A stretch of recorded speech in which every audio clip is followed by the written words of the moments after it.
All right, here I am, mini circuit. But this is kind of not mini circuit. This is what I call a extended warm up. So you do your air down bike, you do mini circuit a couple times through. I got this neat little device called a Pevo that basically follows my body around. So luckily, this is going to be my camera person, so that you can follow me around. But this really is, we call this a rope squat, and you could really use a band. You can even hang onto the post and do this, right? But I like to use, you can use like a TRX or a band. A lot of places will have straps. I'm just basically hooking it onto the squat rack. You can even hold onto a doorknob and do this, really. I'm just going to back up here, and I'm just going to get long. And the reason for this is most people, when they squat and they arch, right? And they can't get out of this arch.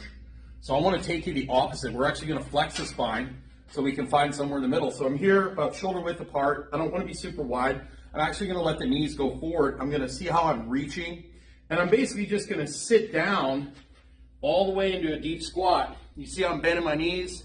My knees aren't going out. They're going forward a little bit. I'm going to exhale. And if you have any pain or anything, you know, stop before you have pain. But we want to go all the way down. Exhale, come all the way up. Down, all the way up. Okay? Down, exhale. And you can see I'm really rounding. I'm tucking, I'm getting flexion in my spine, I'm getting my pelvis underneath me. So when we go to squat, we're not going to be here, we're not going to be rounded, we're going to be somewhere in the middle. So when people are usually stuck in extension, we have to take them to flexion to get them to be somewhere in the middle. So that's a really good warm up. I call that rope squat.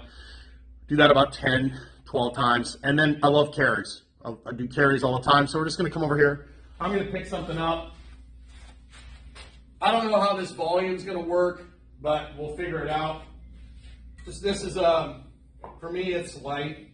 You know, ladies, you know, pick something up heavier than your purse. This is probably 40, 50 pounds. And it's really simple.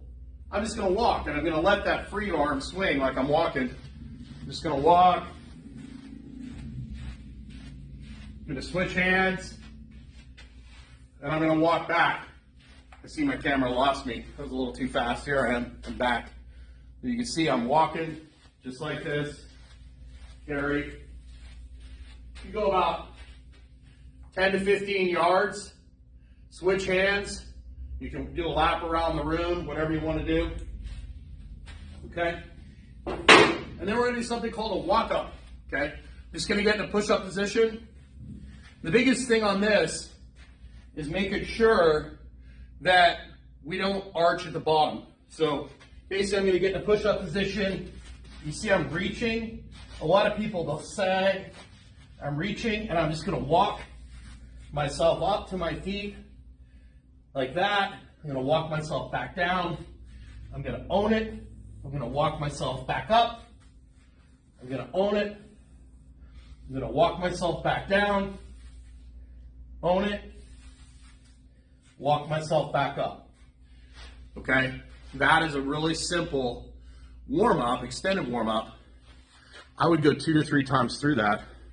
If you're a beginner, you might want to do that 4 times through and maybe be done. You do your little mini circuit, you know, 2 to 3 times through, and then you can actually get into actual training. But if you're brand new, go through that mini circuit, the mini circuit, you know, 3 or 4 times, and then this a couple times, and that might be all you need, and then we'll extend this workout. So that's a really good way. We got a full squat pattern in.